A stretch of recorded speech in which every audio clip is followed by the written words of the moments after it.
I'm going to call the February 26, 2025 Williamsburg Planning Commission meeting to order. Heather, would you call the roll, please? Ms. Bowe?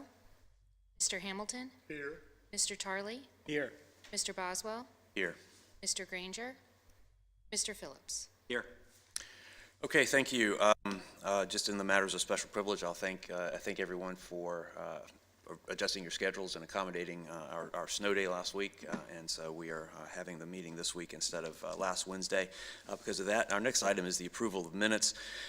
We have regular meeting of January 15. Are there any changes that need to be made to those minutes? Okay, we have the CIP work session from January 28th. Any changes there? Okay, is there a motion to approve the regular meeting minutes of January 15 and the CIP work session minutes of January 28th as submitted? So moved. Second. Mr. Hamilton? Aye. Mr. Tarley? Aye. Mr. Boswell? Aye. Mr. Phillips? Aye. Okay, that brings us to the open forum. We are unusually lacking in an audience today. Usually there's at least one person, maybe a reporter there. I don't see anybody stampeding, so I'll go ahead and close the open forum.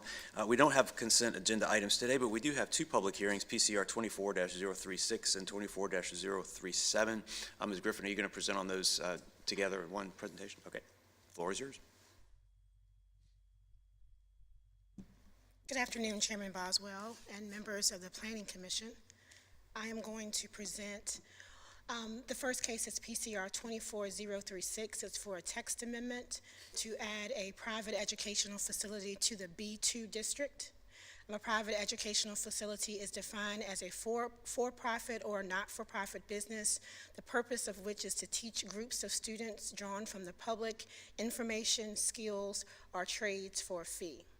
Currently in the B2 district, you can have a private or public educational facility to include a elementary school, a high school, middle school, and you can also, of course, have a college. But you can't have a private educational facility, which is what the applicant is requesting.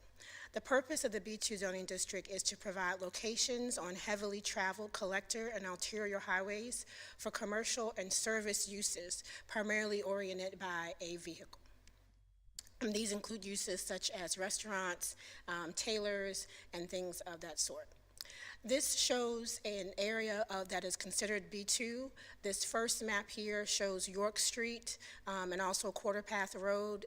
This is where the applicant would like to have a private educational facility. But this just gives you an idea of the areas if you all approve or recommend approval and it goes to City Council. The B2 areas are in the orange or light peach shown here. This is another section, two sections of the city that also are B2. This is along Capitol Landing Road. All of this, if this moves forward and the text amendment is approved, a private educational facility with the special use permit would be allowed in these areas. The purpose of a special use permit are uses that need to be specially regulated. They can sometimes cause undue hardship or impact to a neighborhood or to a community. They can be incompatible. For example, if you have a special use permit, you kind of want to put specific hours of operation. This allows for public comment to be able to give their opinion on special use permits. So that's the reason why we have this going forward. Staff has looked at the B2 district. As I stated before, educational facilities are currently allowed in the B2 district with the special use permit. We also believe that private educational facilities are compatible to other uses already allowed in the B2 district. And so for that, we are suggesting and recommending that PCR 24036 be approved as a text amendment with a special use permit.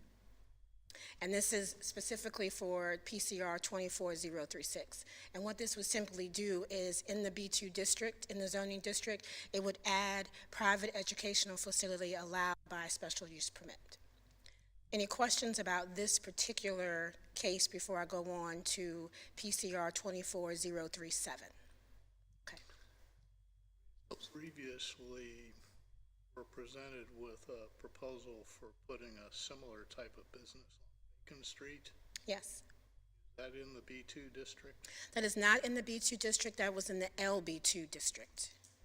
And so currently now, because City Council approved that, in our zoning ordinance, under special use permits, a private educational facility is listed. Since Mr. Hamilton brought that up, that's the same applicant, That is the same applicant. and that one fell through, and he's trying to do this now in another. No, he is using that. Oh, he is That is using just for private, that is for private individual lessons. And the condition, I believe, was no more than 5 students at a time. That did not include his own children. And so, of course, that space is limited, and he wants to use the space off of York Street for larger ensembles and choirs. Okay. So that gets us to PCR 24037. This is specifically for 515 York Street. And I won't go over again the purpose of a private educational facility, but this is the building in which Mr. Bender would like to operate Bender Conservatory. This would be the second location of Bender Conservatory. And the purpose of this would be to create and teach choirs and instrumental ensembles and hold various musical classes, recitals, concerts, and events. The hours of operation would be between 9 a.m. and 8:45. Now, that does not mean that those would be classes that are held during that time, classes ongoing or consecutive classes. But because different people have different schedules, the first class could be held at 9, and the last class would leave at 8:45. Again, this shows you the area along York Street and also Quarter Path Road. The B1 is the peach, the PDH is the kind of orange, and the RS1 is the yellow. And the area that we're talking about, 515 York Street, is shown with the star. Anytime we're looking at a special use permit, there are 6 criteria that you're supposed to review in order to make the decision. And so the first is if the use is compatible to the comprehensive plan. The comprehensive plan section calls for this to be corridor commercial. It is in keeping with the comprehensive plan. This use is compatible with that land use designation. And then if it's compatible with the B2 district, well, that's the point of having this hearing, to see if you agree that it is compatible with the B2 district. And I've already gone over the intent of the B2 district. And then if it's compatible to the character of adjacent properties. Along this street, you do have the Valero, which is a gas station. You have apartments across the street. You also have next door a office that is used there for nurses to go. They actually have in-home nursing that's there. And further up the street, you do have a hotel, and you do have a restaurant that's there. Fourth is this use adequately served by essential public services? And we believe that it is. This building has been there for several years. Drainage facilities, fire protection, and public water and sewer facilities would not have a strain put on it because of this use. Prior to this was used as a boxing gym, and prior to that, it was a retail use. Preservation of significant features. This use will not result in the destruction, loss, or damage of any feature determined to be significant ecologically or scenic or historic, have any historic importance. And then lastly, the site layout. Will the proposed use be designed, sited, and landscaped so that the use will not hinder or discourage the appropriate development or use of adjacent properties and surrounding neighborhoods? And this is where staff feels that this particular special use permit does pose some issues. We feel that the parking is inadequate for the use, and that it would discourage the appropriate development or use of adjacent properties and surrounding neighborhoods. Here you see it says York Mart there, and this is an older version of Google, but where that blue mark is, let me see if I can put it on there, right here, actually where it says, yes, right there. The red mark is actually in the wrong place, so Google's not always right. Nurturing is here, and the red is here, so it could be a little bit deceiving. This is actually 515 York Street there with the red mark. So the parking regulations for this particular district call for 1 space for every 1,000 square feet. And the total space that will be utilized in the building for recitals is 1,121 square feet. There's more space in the building, but that will be an office and also the restrooms. So if you do that calculation, the required space is 11. Available on the site is 7 spaces. And here, the site parking spaces are here located in the back. If you had a chance to go out to the site, you probably saw some spaces there. However, staff would not recommend using those spaces. Anytime we're looking at a drive aisle, our site plan ordinance requires that there be 24 clearance for a drive aisle, 12 feet in, 12 feet out. This measures at 19 feet, and so it would not be advantageous to have parking on the side because you already don't have the drive aisle. It's been there for years. We would not make them do anything about that, but you don't want to exacerbate that issue that's already going on. So we did get 2 parking agreements from the applicant. One parking agreement was to create 2 spaces at the Nurturing Hearts facility here, and also 2 spaces in this area at the flats across the street. The parking spaces, however, how the agreement was written, those spaces were revocable at any time. The zoning ordinance requires all parking agreements to be reviewed by the city attorney. The city attorney's office did review those parking agreements and suggested some changes. We did not get any changes back from Mr. Bender for the required items, and I'm sure the assistant city attorney can speak more to that. But first and foremost, the spaces were revocable at any time. Another thing that the staff is looking at is the total occupancy. We did have the building official look at the occupancy of the building based on the use, and that occupancy would be 25. If the building was totally occupied, and of course this is with the assumption that every person had their own vehicle, there would then be a parking deficit at capacity of 14 spaces. Again, those spaces, they would have nowhere to park at this point. So for that reason, staff recommends denial of PCR 24037 because criteria 6 will not be met. Inadequate parking for the use will discourage the appropriate development or use of adjacent properties and surrounding neighborhoods. If you have any questions, I am happy to answer them. Thank you, Ms. Griffin. Questions? What permitted use could you use for that building given the amount of parking space?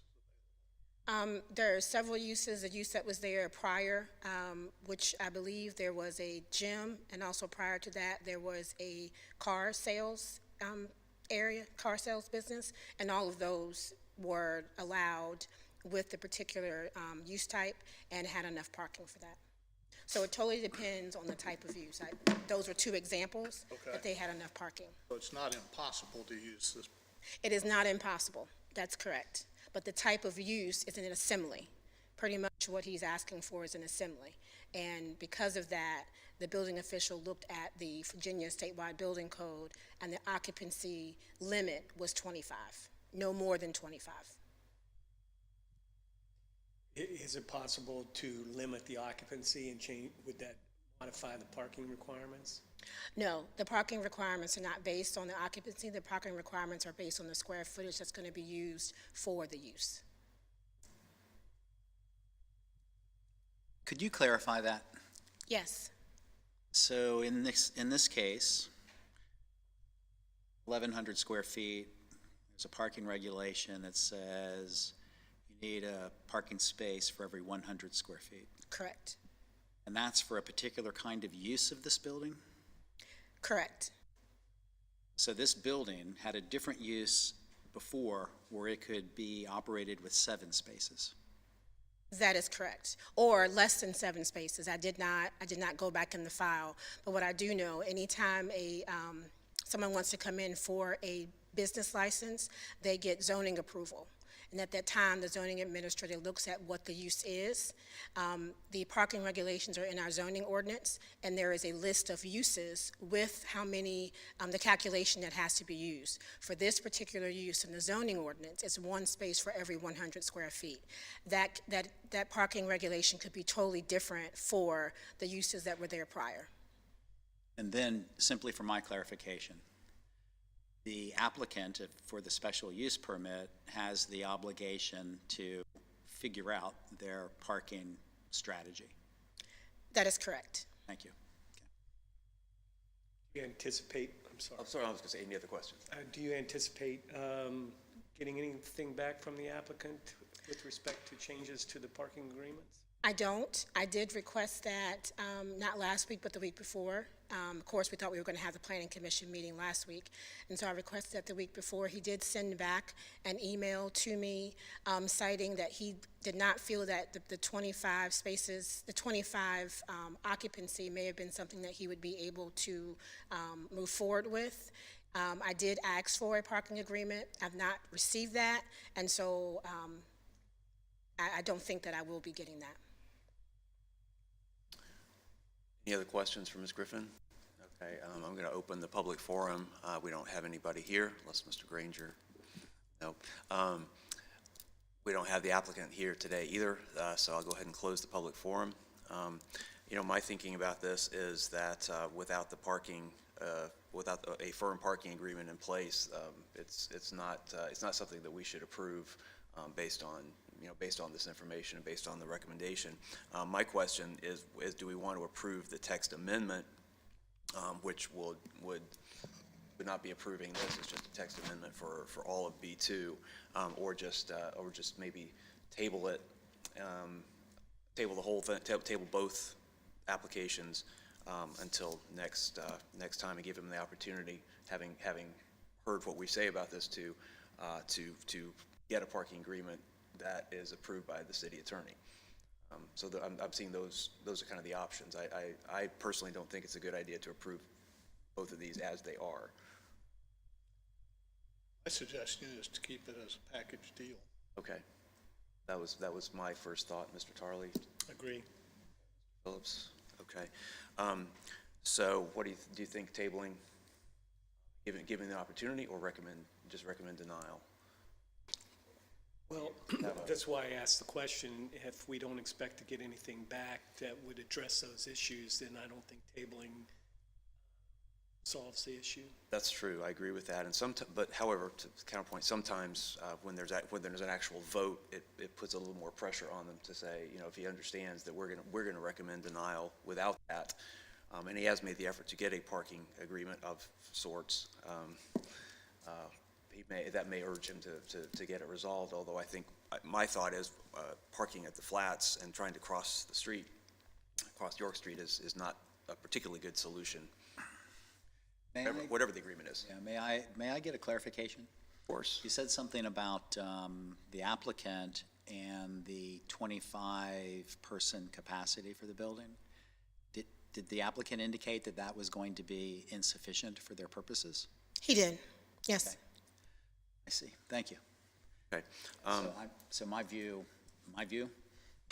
is we could proceed to approve the 036, the text amendment. I would vote 037 at this time. Okay. I kind of agree with Mr. Hamilton about just doing it as a package, and it would be the same thing, unless Mr. Charlie, do you think that's? I agree, because I don't want to change, approve a text amendment that was specific for this particular project, the text amendment to this particular district could be applicable elsewhere. So. Oh, I'm sorry. I misinterpreted then 24036. I interpreted it as changing the text in order to allow private educational facilities in B2. It is, but that is But it's what it specific is. to a particular one? No, it's specific to this applicant. This applicant's the only person in the history of Williamsburg that's ever made this application. Okay. And so, you know, the thought is, you know, why open it up, you know, if it's such a rare request or unusual. Because otherwise, I would say it would go to the comprehensive plan discussion to see whether we should add that to B2. Yeah, and that's going to be coming. That's going to be coming very soon. You would consider that question in that context, not this context. I would prefer Unless that. unless we were going to moving forward with the other one. Understood. Thank you. Okay, any other comments? Okay, is there a motion to table PCR 24-036 and PCR 24-037 and put them on our next agenda? So moved. Second. Mr. Hamilton? Aye. Mr. Tarley? Aye. Mr. Boswell? Aye. Mr. Phillips? Aye. Okay, thank you, and Ms. Griffin, for your communication. I think the critical thing is the parking agreements approved by City Council or by the City Attorney, and we do have that concern. I have that concern about crossing from the flats. We don't have site plans today. We don't have unfinished business or new business. I'm going to defer the commissioner reports until we have an audience. Anything else? We do have a couple of things on the agenda for March 19. I guess it's kind of similar. It's kind of two aspects of the same request, really. Anything else that we need to discuss today? Ms. Griffin, Mr. Lambert? There are two matters under other for the bylaws and the readoption of the remote participation policy. Oh, where was that? Sorry. Oh, and the annual report as well. Oh, okay. What do we do with that? I don't remember that before. Do we move to, is there a presentation on that or what? What do we do? No, just if you have any questions. If no questions, then you would approve the annual report. Okay, gotcha. Are there questions about the annual report? No. Is there a motion to approve the annual report as submitted? It's my understanding that's been the protocol. And we didn't submit that to City Council? I don't ever remember doing that, but Okay. that's fine. We can certainly do it and cover all bases. Mr. Lambert? It's your prerogative, but certainly the next agenda item needs to be Okay, yeah. approved. Okay, so we should or should not If there were no approve- move to- questions with it or revisions, then I'll just go ahead and submit and say that you all saw it and moved it forward. Yeah, that's fine. Okay. Okay. And then the bylaws. Questions about that? Okay, and that we need to approve, right? Okay, so is there a motion to approve the draft bylaws and readopt the remote participation resolution? So moved. Second. Mr. Hamilton? Aye. Mr. Tarley? Aye. Mr. Boswell? Aye. Mr. Phillips? Aye. Mr. Granger? Aye. Okay, thank you. I think it was because it skipped, it was at the bottom of the page that I missed that. All right, thank you all for that. Anything else that we need to talk about?